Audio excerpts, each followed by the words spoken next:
그저께 지금 인턴으로 병원에서 열심히 바쁜 시간을 보내고 있는 우리 이현정 자매한테 제가 카톡을 하나 받았는데요.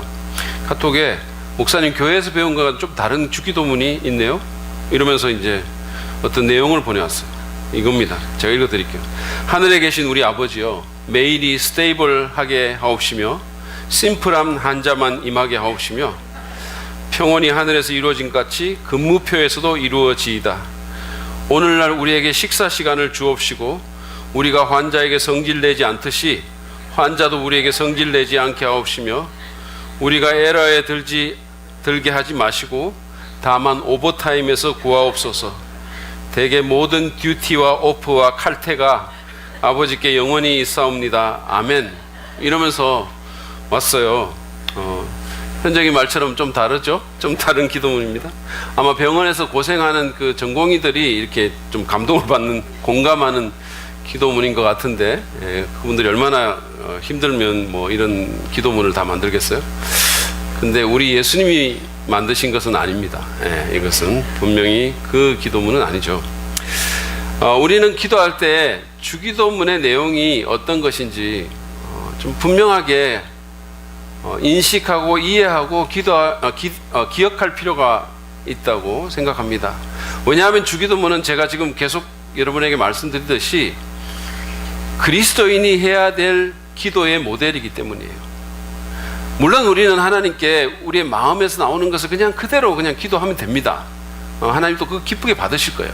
그렇지만 우리가 기도하다 보면 마땅히 예수 믿는 사람으로서, 마땅히 그리스도인으로서 기도해야 될 내용을 기도하지 못하는, 그래서 우리의 기도의 수준이 너무 저 밑바닥에만 그냥 있을 수 있는 그런 가능성이 있기 때문에 주님께서 우리에게 이 기도문을 가르쳐 주신 거예요. 저는 여러분들이 이 기도 시리즈를 저와 같이 이렇게 공부를 하시면서 여러분의 기도 생활을 한번 돌아보시고, 여러분이 기도하는 그 목록이 그냥 일반 예수 안 믿는 사람들도 기도하는 것과 똑같은 그런 기도를 그냥 하고 있지는 않은지, 그러니까 우리가 정말로 하나님을 믿고 예수님을 따르는 자로서 좀 더 높은 목표를 갖고 사는 사람으로서 좀 더 나은 가치를 추구하는 사람들로서 정말 내 기도가 예수님께서 가르치신 기도와 어떤 좀 차이가 있는지 살펴보는 계기가 됐으면 좋겠어요. 그냥 이거를 그냥 무작정 외우라고 주님이 주신 게 아니잖아요. 이 기도는 우리에게 패턴으로 주신 거고 그리스도인이 기도해야 될 모델로 주신 겁니다. 그래서 여러분들이 이 시리즈를 통해서 내가 지금 기도하는 기도의 내용을 한번 평가해보고, 그래서 혹시라도 내 기도에 부족한 것이 있다면 이 기도를 통해서 여러분의 기도의 메뉴를 더 풍성하게 하고 그 기도의 내용을 좀 업그레이드하는, 그래서 좀 기도 생활의 수준이 높아지고 그 말은 동시에 우리 믿음 생활의 수준이 높아지는 그런 계기가 될 수 있기를 바랍니다. 그래서 반드시 우리가 이 주기도문의 내용이 어떤 것인지 여러분들이 이해하시고 기억하셔야 됩니다. 그런데 우리가 기도할 때 이 주기도문의 내용, 우리가 뭐를 기도해야 될지를 기억해야 될 뿐만 아니라 또 하나 기억해야 할 것이 있습니다. 우리는 그것을 기억할 때 더 담대히, 더 확신을 갖고 더 열정적으로 기도할 수 있습니다. 그게 뭔지 궁금하시죠? 그것은 바로 오늘 우리가 살펴볼 마태복음 6장 13절 하반절에 나와 있는 내용입니다. 우리 같이 한번 또 읽어볼까요? 시작. 나라와 권세와 영광은 영원히 아버지의 것입니다. 우리가 이것을 기억해야 돼요. 기도할 때마다 이 사실을 기억해야 됩니다. 근데 여러분들이 성경을 좀 주의 깊게 보신 분이라면 여러분들의 성경에 이 부분에 갈로가 쳐 있는 것을 아마 발견하셨을 거예요. 보셨나요? 네. 왜 그럴까요? 한번 생각해 보신 적 있으면 왜 여기 갈로가 있지? 다른 데는 없는데? 생각 안 하십니까? 예? 근데 이거는 왜 그러냐 하면 이 내용이 어떤 사본에는 있고 어떤 사본에는 없기 때문이에요. 여러분, 제가 저번에 말씀드린 것처럼 이 신약 성경이 기록되던 시대에는 복사기 같은 게 없었어요. 그러니까 사람들이 일일이 필사를 하는 겁니다. 그런데 그 사본이 신약 성경은 5,000개 이상의 엄청나게 많은 사본이 있어요. 성경에 기록된 바로 후에 사본부터 시작해서 저 먼 시기의 사본까지 엄청나게 많은 사본이 있는데 이것은 다른 고대의 문서와 비교해 보면 정말로 놀라울 정도로 많은 사본이 있어요. 그리고 정확해요. 그런데 그 사본들 가운데 좀 이런 시기에 보다 더 신뢰할 만한 사본에는 이 내용이 없는 겁니다. 그래서 사본학자들은 이 부분이 예수님께서 직접 하신 것이 아니라 초대교회의 지도자와 성도들이 당시에 이제 유대인들은 모든 기도를 찬미로 마무리를 했거든요. 그 전통에 따라서 그렇게 기도했기 때문에 이 구절을 주기도문에 첨가했을 것이라고 그렇게 주장을 합니다. 실제로 구약에서 다윗이 성전 건축을 위해서 예물을 바친 후에 역대상 29장 11절에 보면 주님 위대함과 능력과 영광과 승리와 존귀가 모두 주님의 것입니다 라고 찬양하며 기도를 마무리하는 것을 볼 수가 있어요. 오늘 우리 주기도문과 매우 유사하죠. 예수님께서 그래서 이게 갈로 안에 있는 거예요. 그러니까 예수님께서 직접 말씀하셨든 아니면 그렇지 않든 이 찬미, 이 송영의 내용은 우리의 기도에 매우 중요합니다. 우리는 이것을 결코 간과해서는 안 됩니다. 왜냐하면 이것은 우리가 담대히 기도할 수 있는 이유, 근거가 되기 때문입니다. 보다 나은 기도를 할 수 있는 근거가 되기도 합니다. 사실 세번역 성경은 이거를 생략하고 있는데 예전에 여러분 보신 그 개역 성경에 보면 한글 개역에 보면 대개 나라와 권세와 영광이 아버지께 영원히 있사옵나이다 라고 하면서 이 대개라는 말을 앞에 붙였어요. 이 대개가 저는 무슨 뜻인지 늘 궁금했었어요. 여러분은 궁금하지 않으십니까? 여러분은 궁금도 안 하시고 뭐 말해도 잘 놀라지도 않으시고 참 대단하신 분들입니다. 저는 이게 정말 궁금했어요. 대개? 이게 뭐지? 아니 영덕 대개도 아니고 이게 무슨 대충인가 이런 생각도 들었어요. 근데 이거 말을 넣어보니까 대충 나라가 아버지께 이건 아닌 것 같아요. 너무 이상하잖아요. 나중에 알아봤더니 이 대개가 왜냐하면 이란 뜻이에요. 왜냐하면. 그러니까 기도를 쭉 한 뒤에 왜냐하면 나라와 권세와 영광이 아버지께 영원히 있사옵나이다. 이렇게 이제 얘기를 하는 거예요. 마무리를 하는 거죠. 고백을 하는 거죠. 찬양을 하는 거죠. 그래서 이 영어 성경에도 보면 앞에 for라는 게 있어요. for. 왜냐하면이라는 게 있는 거죠. 보시다시피 이 문구는 나라와 권세와 영광이 아버지께 영원히 있습니다라는 이 문구는 그냥 간구하거나 청원하는 그런 기도가 아닙니다. 이것은 찬양, 찬미, 송영, 후사 이렇게 말할 수 있겠죠. 이것은 기도라기보다는 지금까지 우리가 살펴봤던 그 주기도문의 기도를 할 수 있는 이유 또는 근거를 제시하는 그런 것입니다. 다시 말해서 나라와 권세와 영광이 우리의 기도를 들으시는 아버지께 영원히 있기 때문에 우리가 확신을 갖고 기도할 수 있다는 거예요. 그래서 어떤 목사님은 이렇게 정리를 했습니다. 제가 읽어 드릴 테니까 들어보십시오. 우리가 이렇게 기도하는 것을, 다시 말해서 주기도문의 그 기도를 우리가 이렇게 기도하는 것을 하나님이 접수하고 응답하실 것이라는 확신의 근거는 나라와 권세와 영광이 아버지께 영원히 있기 때문입니다. 우리는 그것을 믿습니다. 이렇게 정리를 했어요. 여러분 이해가 가십니까? 때로 우리가 기도할 때 내 기도가 허공을 치는 것 같고 때로 좀 마음속에 어떤 느낌이 없다 하더라도 우리의 기도가 헛것이 아님을 우리가 아는 것은 나라와 권세와 영광이 내 기도를 듣는 그분에게 있음을 내가 믿기 때문인 것입니다. 따라서 우리는 기도할 때 이 사실을 잊어버려서는 안 됩니다. 우리는 반드시 이것을 기억해야 됩니다. 여러분들이 지금까지도 기억하고 계실지 모르겠지만 제가 이 주기도문 시리즈를 처음 시작할 때 하늘에 계신 우리 아버지라는 이 기도의 첫 문구가 우리가 반드시 기억해야 될 문구라는 사실을 여러분에게 말씀을 드렸어요. 그러니까 우리가 기도할 때 그냥 일반인들이 그냥 기도하는 것처럼 내 기도를 듣는 사람이 누군지 아무 상관없이 그냥 내 안건에만 사로잡혀가지고 뭐 해달라고 바로 그냥 안건으로 달려가는 것이 아니라 내가 지금 하는 이 기도를 듣는 분이 누구신지, 내가 지금 누구에게 이 기도를 하는 건지 그것을 반드시 기억하라고 제가 말씀을 드렸어요. 그래야 우리 기도가 그리스도인의 기도같이 되고 그래야 우리 기도에 열정이 생깁니다. 그래야 기도가 단순히 간구의 차원만이 아니라 하나님과의 교제의 차원이 된다는 사실을 제가 말씀을 드렸어요. 근데 이제 마지막 부분에서 우리는 그분에 대한 그 기도를, 고백을 또 하면서 그분에 대한 어떤 사실을 기억하는 겁니다. 이런 관점에서 보면 이 주기도문은 하나님으로부터 시작해서 하나님으로 끝나는 거예요. 우리 아버지로부터 시작해서 아버지로 끝납니다. 처음에는 그 아버지를 불렀는데 이제는 그 기도의 근거가 되는 아버지께, 아버지의 어떤 사실을 내가 선포하는 겁니다. 고백하는 겁니다. 그래서 우리가 그것의 의미를 제대로 이해하고 기억할 때 우리는 더 기도하고 싶어지는 거예요. 더 기도에 어떤 확신이 생기는 겁니다. 더 기도에 힘이 실리는 겁니다. 더 담대하고 위대한 기도를 할 수 있게 되는 거예요. 우리의 기도가 업그레이드 될 수 있는 것입니다. 자, 그렇다면 우리는 구체적으로 무엇을 기억하며 기도해야 할까요? 첫 번째로 우리는 나라가 아버지의 것임을 기억해야 돼요. 나라가 아버지의 것임을 기억해야 됩니다.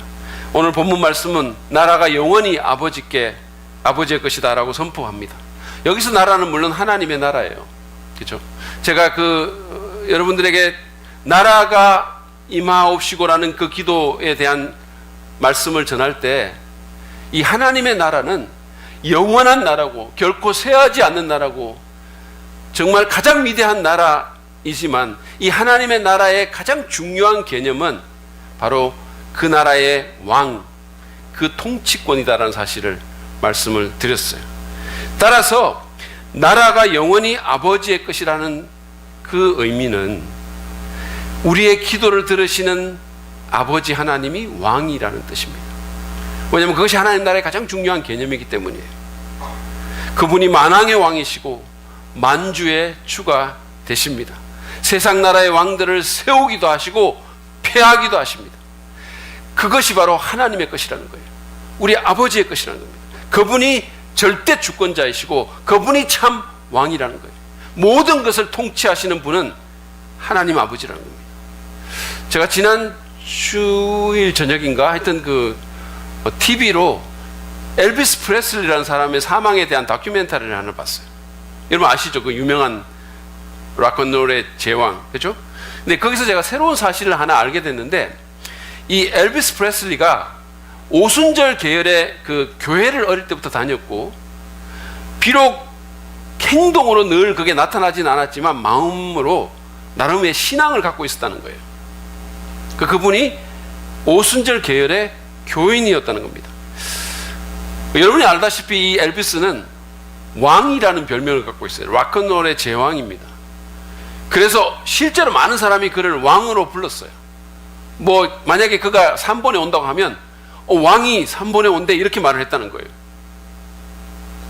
그런데 엘비스는 자신을 왕이라고 부르는 것을 굉장히 싫어했고 사람들에게 자기를 왕으로 부르지 말아달라고 부탁까지 했고 그러면서 이렇게 말했다는 거예요. 예수 그리스도만이 왕이십니다. 이렇게 얘기를 했다는 거예요. 제가 그날 다큐멘터리에서 그걸 처음으로 알게 됐어요. 그래서 제가 그 다큐를 보면서 그동안 설교에서 엘비스의 부정적인 면만 말했던 것에 대한 미안한 마음이 들었어요. 제 아내야 제 설교의 동업자니까 좀 제가 그렇게 해도 미안한 마음이 안 드는데 이분한테는 미안해가지고 이걸 어떻게 하지? 이분이 지금 어디 있는지 잘 모르겠지만 혹시라도 천국에서 만나면 이거 어떻게 사죄를 하지? 이런 생각이 들었어요. 근데 여러분 엘비스가 맞는 거예요. 주님이 왕이십니다. 그분만이 왕이세요. 영원 무궁하고 결코 쇠하지 않을 뿐만 아니라 그 어떤 지상의 나라도 감히 필적할 수 없는 하나님 나라, 강력한 그 나라는 영원히 그분의 것입니다. 저는 주기도문의 이 구절을 보면서 나라와 권세와 영광이 영원히 하나님의 것입니다라고 고백한 것이 아니라 나라와 권세와 영광이 영원히 아버지의 것입니다라고 말한 것이 너무 은혜가 됐어요. 그냥 이 나라가 또는 이 왕권이 나하고는 별 상관없는 어떤 강력한 존재에게 속해 있는 것이 아니라 내 아버지에게 속해 있다는 게 너무 은혜가 된 겁니다. 가장 막강한 존재이신 온 우주를 통치하시는, 모든 사람의 마음을 다스리시는, 비록 어떤 사람들은 그 통치권에 지금은 굴복하고 있진 않지만 그러나 온 우주 만물을 통치하시는 그 전능자가, 그 왕이 나의 아버지라는 거예요. 나를 자녀로 받아주시고 내가 주변에 얼쩡거리는 걸 좋아하시고 내 기도 소리에 귀를 기울이신다는 겁니다. 여러분이 들으셨는지 모르지만 그 한국의 신학교회는요, 이 신학생들이 큰 교회의 목사나 장로님을 아버지로 둔 그런 사람들을, 그런 신학생을 성골이라 그런대요. 그리고 그 사이들을 진골이라고 한다는 겁니다. 그리고 그냥 일반 평신도나 뭐 하여튼 아니면 뭐 저같이 이렇게 작은 교회의 목사를 아버지로 두면 무술이라고 그런다는 거예요. 제가 그 얘기를 들으면서 이게 참 힘 있는 아버지를 둔 것에 대한 어떤 부러움과 냉소가 섞인 표현이잖아요. 그래서 그런 생각이 들었어요. 제가 이 설교 말씀을 준비하면서 나도 성골이네. 왜냐하면 우리 아버지가 막강하신 분이잖아요. 나라가 그분의 것이죠. 여러분, 우리는 성골입니다. 믿으시기 바랍니다. 우리 아버지는 영원한 나라를 소유하시고 모든 것 위에 뛰어나시고 모든 것을 통치하시는 왕이십니다. 만유의 주님이시고 만왕의 왕이십니다. 저는 여러분들이 이걸 좀 믿었으면 좋겠어요. 정말로 믿으시길 바랍니다. 이 구절에 또 하나 제 시선을 끌었던 것은 영원히라는 단어였어요. 나라와 권세와 영광이 영원히 아버지의 것이다 라고 말했어요. 여러분, 세상의 왕들을 보십시오. 우리가 부러워하는 막강한 자들을 보십시오. 그들은 결코 영원하지 않습니다. 지금 대한민국을 보세요. 한때 나라를 다스렸던 자와 그의 주변에서 호가호위 하던 자들이 지금은 제수복을 입고 감옥에 있는 처지가 됐어요. 지금 권력을 잡고 있는 자들이 5년 후에 또 그렇게 되지 않으라는, 누가 그렇게 장담할 수 있겠습니까? 제가 그분들이 그렇게 되라고 말하는 것이 아니라 제가 말하는 포인트는 뭐냐면 그들의 권자는 영원하지 않다는 거예요. 그러므로 권력을 지닌 사람들이 좀 겸손할 필요가 있는 거예요. 그것은 지상의 어떤 통치자에게도 마찬가지입니다. 제가 앞에서 언급했던 그 엘비스 프레슬리가 사망했을 때, 죽었을 때 미국의 한 신문이 이렇게 제목을 뽑았어요. The king is dead. 왕이 죽었다. The king is dead. 그렇습니다. 여러분, 이 땅의 왕들은 다 죽습니다. 한때 천하를 호령하던 권력자들, 통치자들을 생각해 보십시오. 이집트의 파라오들, 중국의 황제들, 로마 제국의 가이사들, 그 수많은 막강한 엄청난 천하를 호령했던 그 사람들은 다 죽었어요. 한 줌의 재로 돌아갔습니다. 그러나 우리 아버지는 영원히 다스리십니다. 우리는 5년 후 또는 10년 후에 세상이 어떻게 바뀔지, 내 운명이 어떻게 될지 걱정하지 않아도 됩니다. 나라는 영원히 우리 아버지 것이기 때문이에요. 그분은 영원히 모든 것을 컨트롤하십니다. 우리는 그분만 믿으면 돼요. 여러분은 나라가 영원히 아버지의 것임을 믿으십니까? 정말로 여러분의 아버지가, 저의 아버지가 온 우주의 통치자이심을 참으로 믿으시나요? 모든 것을 다스리시는 분이심을 정말로 믿으십니까? 저는 요즘 그 교회 건축 때문에 좀 생각이 많아요. 생각이 많아지죠. 뭐 여러 가지 생각이 있어요. 그리고 염려도 좀 될 때도 있어요. 때로는 여러 가지 뭐 생각도 하고 염려도 하고, 이재용 부회장한테 가서 전도를 한번 해볼까 이런 생각도 들기도 하고, 어떨 때는 있잖아요, 우리 아버지가 재벌 회장쯤 되면 얼마나 좋을까 이런 생각도 해요. 근데 여러분, 제가 잊고 있는 게 있었습니다. 이 땅에 제 아버지는 돈도 별로 없고 지금 나이가 많이 드셔가지고 건강도 점점 안 좋아지지만 하늘에 계신 우리 아버지는 영원히 왕이라는 사실이에요. 여러분, 혹시 요즘 낙심하고 있으십니까? 좀 다운되는 일들이 있으신가요? 어떤 일로 좀 염려하십니까? 하늘에 계신 아버지를 바라보시기 바랍니다. 영원히 왕이신, 영원히 나라를 그 손에 쥐고 계신 그 아버지를 의지하십시오. 그리고 그 아버지에게 나아가 여러분의 마음을 쏟아놓기를 바랍니다. 그분이 원하시면 불가능이 없습니다. 그분이 원하시면, 여러분, 왕의 마음도 움직이시는 분이 하나님이다 그랬어요. 그러므로 기도할 때마다, 아니 언제나 기억하십시오. 나라는 영원히 여러분 아버지의 것입니다. 왕권은 그분에게 있습니다. 두 번째로 우리가 기억해야 될 것은 권세가 아버지의 것이라는 사실입니다. 오늘 말씀은 나라가 영원히 아버지의 것이라고 말할 뿐만 아니라 권세도 그렇다고 하십니다. 여기서 권세는 헬라어로 두나미스라는 단어를 번역한 건데요. 이 두나미스라는 단어는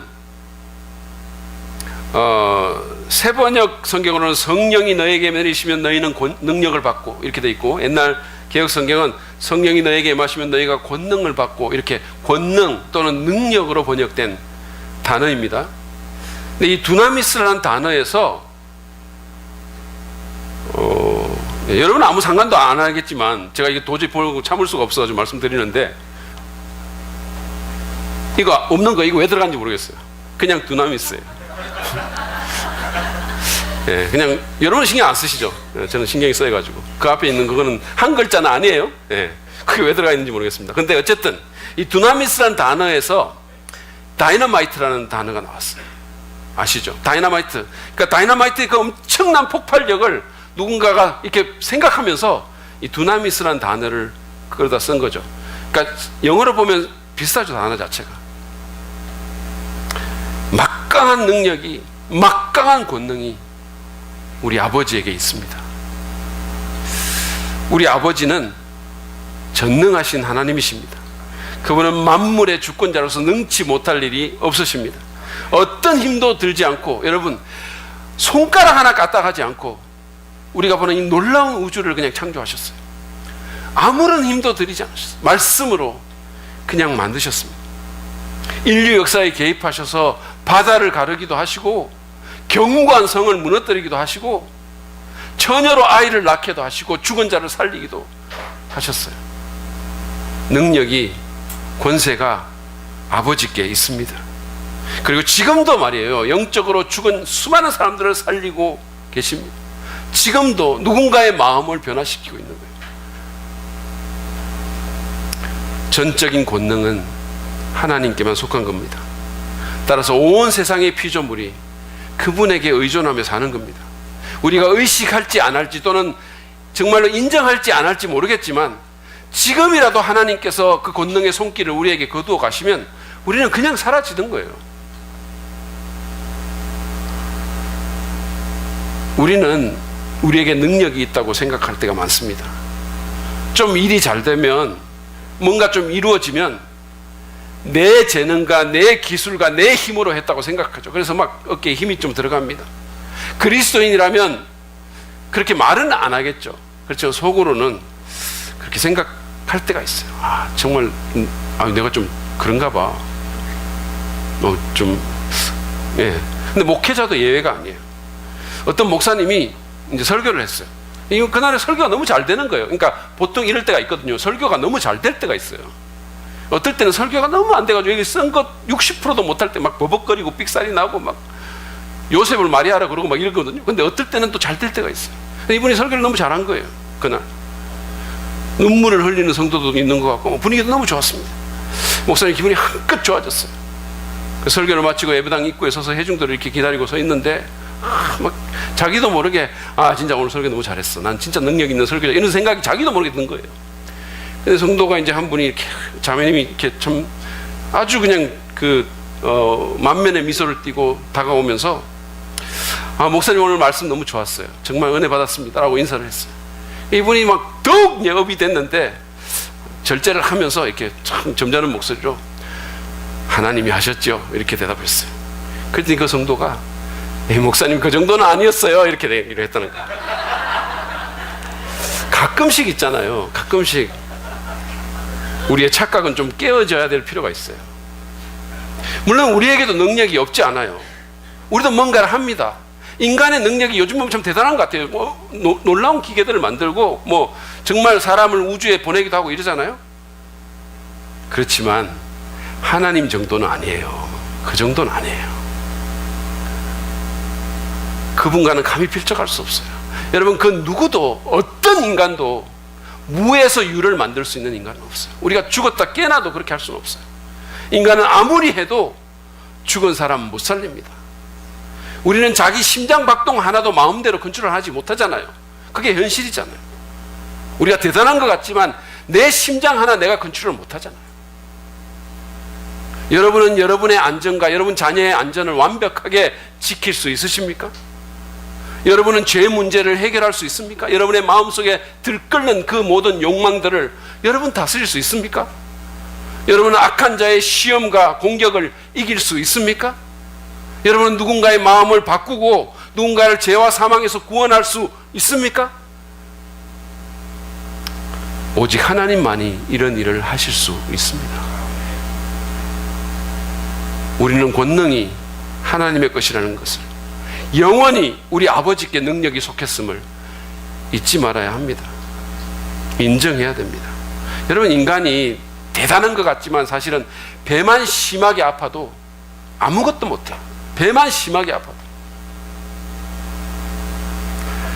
우리는 우리의 연약함을 인정하고 하나님을 전적으로 의지해야 됩니다. 그분의 능력에 접목해야 돼요. 내 능력이 아니라 그분의 능력에 접목해야 됩니다. 그래야만 주님의 이름을 높일 수 있고, 그래야만 하나님의 통치 가운데 들어가고 그분의 뜻을 이룰 수 있습니다. 그래야만 우리의 필요를 체험받을 수 있고 용서하고 용서받을 수 있으며, 그래야만 악한 자의 시험으로부터, 공격으로부터 보호받을 수가 있는 거예요. 하나님의 능력이 없으면 우리가 지금까지 주기도문에서 배웠던 그 모든 기도를 우리가 이룰 수가 없는 거예요. 하나님의 능력이 없으면 그런 삶은 가능하지 않습니다. 그러므로 기도할 때마다 하나님의 능력을 전적으로 확신하시기를 바랍니다. 그분께 온전히 의지하고 무릎을 꿇으십시오. 그것이 피조물인 인간이 마땅히 해야 될 일이에요. 참으로 강한 자는 무릎 꿇는 자예요.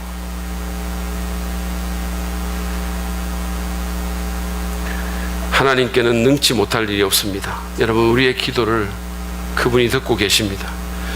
나는 비록 약하지만, 비록 내 기도는 때로 버벅거리기도 하고 내 기분은 흔들릴 수 있지만, 내 마음은 메마를 수도 있지만, 영원히 전능하신 분이, 모든 능력을 그 손에 쥐고 계신 분이 내 그 기도를, 내 서툰 기도를 들으신다는 사실을 기억하십시오. 그리고 응답하실 수 있음을 기억하십시오. 그래서 그분께 나가기 바랍니다. 저는요, 제 삶 속에서, 그리고 우리 교회의 사역 가운데서 일어난 모든 좋은 것들은 전부 다 기도 때문에 그렇게 됐다고 믿습니다. 정말로 그렇게 믿어요. 그 말은 하나님의 능력으로 우리가 무언가를 했다는 얘기입니다. 여러분, 기억하십시오. 모든 권능은 영원히 아버지께 속한 것입니다. 그 사실을 결코 잊지 마십시오. 여러분, 기도할 때마다, 삶에서 흔들릴 때마다, 무능력 컴플렉스에 시달릴 때마다, 아니 때로는 내가 너무 좀 능력이 있는 것 같아서 정말로 내가 뭔가 되는 것처럼 생각될 때마다 기억하십시오. 능력은, 권세는 영원히 아버지의 것입니다. 마지막으로 우리는 영광이 아버지의 것임을 기억해야 됩니다. 오늘 본문 말씀 보면 나라와 권세뿐만 아니라 영광도 영원히 아버지의 것이다라고 말하고 있어요.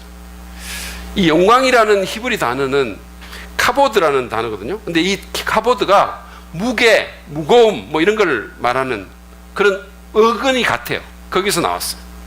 따라서 구약에서 이 영광이라는 단어의 의미는 이 무거운 거 있잖아요. 그러니까 돈이 많아가지고 부유함을 말할 때도 이 단어가 의미가, 영광이라는 의미가 있고, 가치를 의미할 때도 이 단어가 쓰였어요. 하나님과 연관해서는 광채, 도덕적인 아름다움, 장엄함, 위엄 이런 거를 의미했어요. 신약에서 영광을 의미하는 단어는 독사라는 단어입니다. 우리 한국말은 좀 이상하죠. 독사라는 단어인데요. 근데 이거는 가치, 위험이라는 의미 외에 명성, 평판이라는 의미를 갖고 있어요. 하나님과 연관해서는 완벽함, 빛이 남, 뭐 이런 의미로도 사용이 됐어요. 그러니까 이 영광이라는 것은 엄청난 장엄함, 위엄, 완벽함, 뭐 이런 의미가 있다는 얘기예요. 제가 웹스 사전을 찾아봤더니 이 영광은 중요하거나 가치 있는 일을 해서 얻은 큰 영예, 명성, 그리고 최고의 성취를 이룬 상태, 번쩍이는 아름다움, 장대함, 탁월함, 훌륭함, 이런 식으로 정의가 되어 있었어요. 그럼 이해가 가십니까? 그러니까 하여튼 이 영광이라는 것은 우리가 사모하며 꿈꾸는 모든 좋은 것이에요. 탁월함, 장엄함, 아름다움, 번쩍임. 성경은 하나님이 영광스러운 분이라고 증언합니다. 디모데전서 6장 16절 말씀 보시죠. 하나님은 영원히 살아계시고 빛 가운데 계셔서 가까이 갈 수도 볼 수도 없습니다. 영광과 능력이 하나님께 영원히 있습니다. 오늘날 우리는요, 정말 하나님이 탁월하시고 하나님이 장엄하시고 아름다우시고 하나님이 정말 최고의 어떤 성취를 하신 평판을 가지신 분임에도 불구하고 그 영광보다는 유사 영광들에 너무 마음을 뺏기는 경향이 있어요. 이 세상의 아름다움들, 세상에 번쩍이는 것들, 세상의 빛남 가운데, 왜냐하면 그런 것들이 너무 많기 때문이에요. 그래서 영광이 영원히 아버지의 것이라는 고백을 내가 진심으로 하지 못하고 다른 영광들에 자꾸 마음을 빼앗기는 거예요. 여러분, 우리가 피조 세계에서 보는 영광은 하나님의 영광을 반영한 것이거나 아니면 그 영광을 방해하는 짝퉁 영광들이에요. 가짜 영광이라는 겁니다. 지난 토요일 날 우리 가족이 그 딸내미 이제 보내면서 이제 공항에 갔거든요. 인천공항에. 그래서 차를 이렇게 대고 짐을 이렇게 내리면서 이렇게 보니까 저 길 건너 입구 쪽에 사람들이 막 입구를 완전히 막고 있는 거예요. 엄청나게 많은 사람들이 거기 있는 거예요. 근데 보니까 막 기자들, 막 이 DSLR 카메라 들고 기자들도 있고 막 사람들이 너무 많아요. 그래서 제가 그걸 보면서 내가 언제 이렇게 유명해졌지? 뭐 이런 생각이 들기도 하지 않고요. 농담한 거고요. 제가 막 너무 놀란 거예요. 아니, 왜 이렇게, 저는 처음 봤거든요, 그런 광경을. 그때 우리 플리피가 옆에 있다가 상기된 표정으로 아빠, 아이돌이 오나 봐! 뭐 이러더라고요. 그래서 왜 이런지는 제가 이제 감을 잡게 된 거예요. 그래서 잠시 들어가가지고 티켓팅을 하고 짐을 붙이고 공항에 이렇게 서 있는데 입구 쪽이 갑자기 그냥 막 소동이 일어나는 거예요. 누군가가 들어오는데 말이에요. 그냥 사람들이 같이 막 움직이는데 이게 막 어떤 사람은 그냥 카메라 들고 뛰고 막 난리가 난 거예요. 막 하여튼 그래서 막 더 가까이 보기 위해서 막 이러고 있는데 다행히 그 사람들이 저희 서 있는 바로 그쪽으로 오더라고요. 저는 좀 키도 좀 크고 이러니까 이렇게 보이잖아요. 그래서 이렇게 그 안에 보니까 이 머리가 그냥 토란, 그냥 노랗다 못해 하얗게 거의 빛이 나다시피 하는 어떤 아주 미소년 같은 청년이 하나 딱 서 있더라고요. 사람들이 쌓여가지고 이러면서 서 있어. 우리 플리피가 막 검색을 하더니 원어원이네 이러는 거예요. 그러니까 여러분 모르시죠? 거의 아시나? 대단하십니다. 대단하십니다. 요즘 엄청 뜨는 연예인이래요. 막 난리가 난 거예요. 그래서 제가 이렇게 봤거든요. 진짜 일반인하고 좀 다르더라고, 사람이. 정말 예전에 어떤 분이 정말 누구죠? 그 장동건 보고 나서 진짜 다르다고 그랬는데 진짜 좀 달라요. 조금 있다가 또 여자 연예인이 또 하나 오는 거예요. 또 같은 일이 일어났어요. 또 난리가 났어요. 여러분, 저는 그날 공항에서 영광을 봤습니다. 원어원의 영광을 봤어요. 아이돌의 영광을 제가 본 거예요. 짧은 순간이었지만 강력한 인상을 제게 남겼어요. 여러분 생각해 보십시오. 이 세상에는 우리의 시선을 끄는 매력적인 수많은 것들이 있어요. 가짜 영광들, 매력적인 군상들, 그걸로 가득 차 있습니다. 연예인의 영광, 스포츠 스타의 영광, 정치인과 재벌의 영광, 명품 백화점의 영광, 빛나는 무대의 영광, 명문 대학교의 영광, 재벌의 영광, 글로벌 기업의 영광, 외제차의 영광, 송정지구의 영광, 하여튼 뭐 온갖 영광들이 가득 차 있어요. 우리는 이런 영광들에 눈이 멀어가지고 하나님의 영광에 무심해질 위험에 처해 있어요. 더 높은 영광을 바라보지 못하고 한 단계 낮은 데서 만족하고 마는 그런 위험에 우리가 처해 있다는 말씀입니다. 우리는 우리 아버지에게 있는 참된 영광, 그분의 가치와 위엄과 위대하심과 완벽함과 그 탁월함에 주목할 필요가 있어요. 거기에 열정을 갖고 그것을 추구하고 그 아름다움을 사모해야 됩니다. 정말 모세처럼 하나님의 영광을 보여달라고 간청해야 돼요. 그리고 그 영광으로 내 마음을 채우고 그 영광 가운데서 우리가 즐거워할 수 있어야 됩니다. 왜냐하면 그것만이 우리를 참으로 만족시킬 수 있기 때문이에요. 영광이 아버지께 있음을 우리가 기억할 때 우리는 초점을 바르게 해서 기도할 수 있어요. 그리고 살아갈 수 있습니다. 왜냐하면 참으로 가치 있는 것을 구분할 수 있기 때문이에요.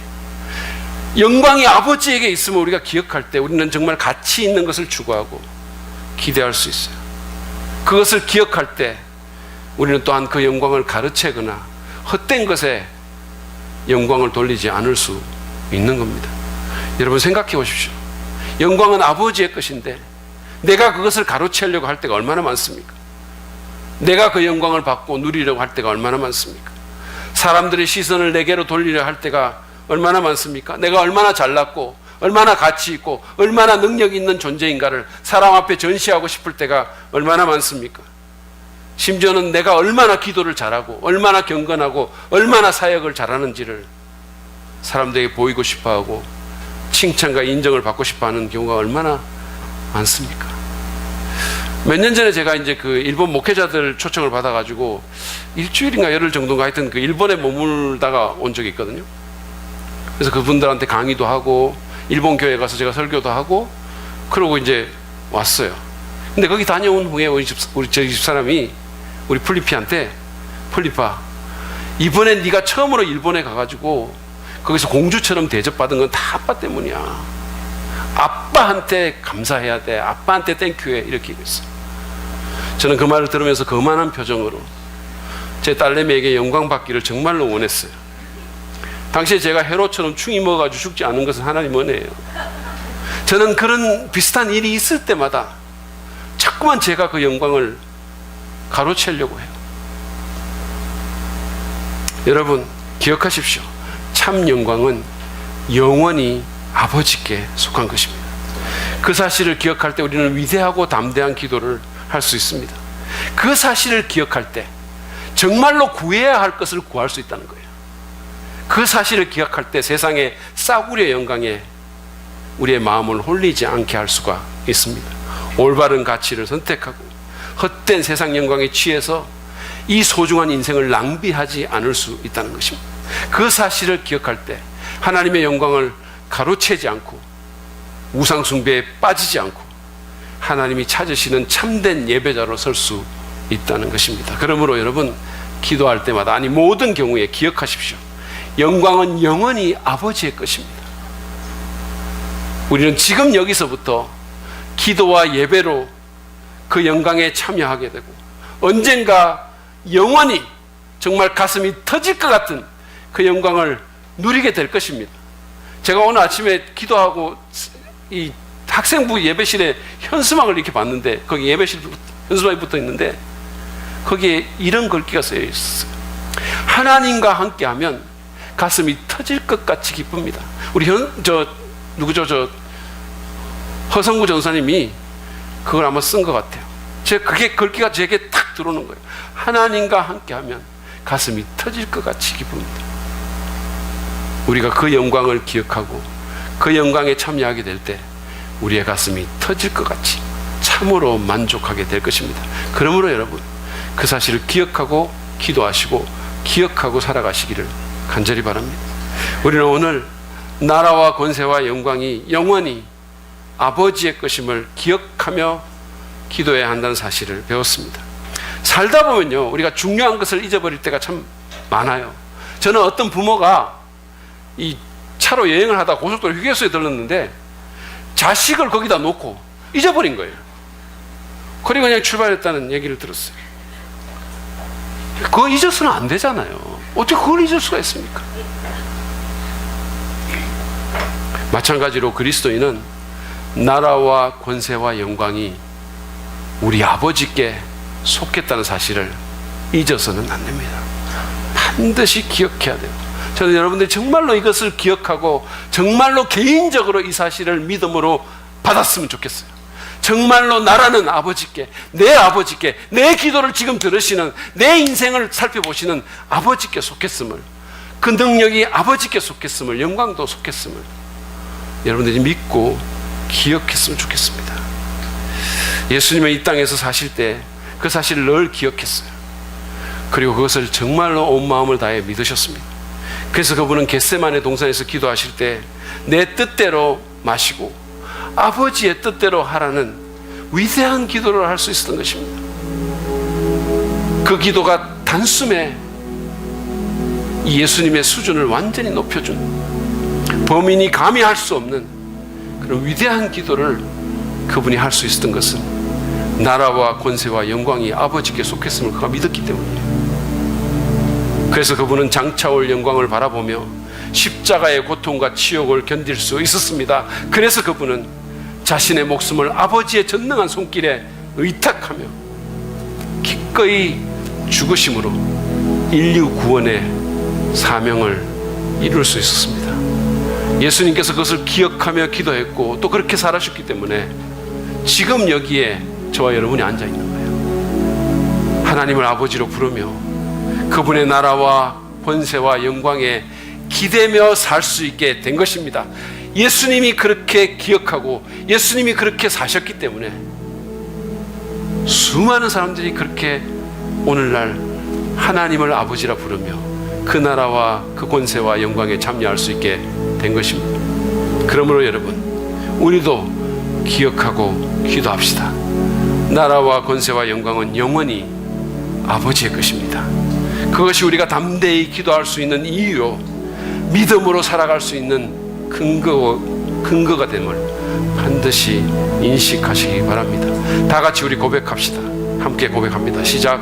나라와 권세와 영광은 영원히 아버지의 것입니다. 아멘. 아멘. 우리 이 시간 이 사실을 기억하며 주님 앞에 좀 나아가겠습니다.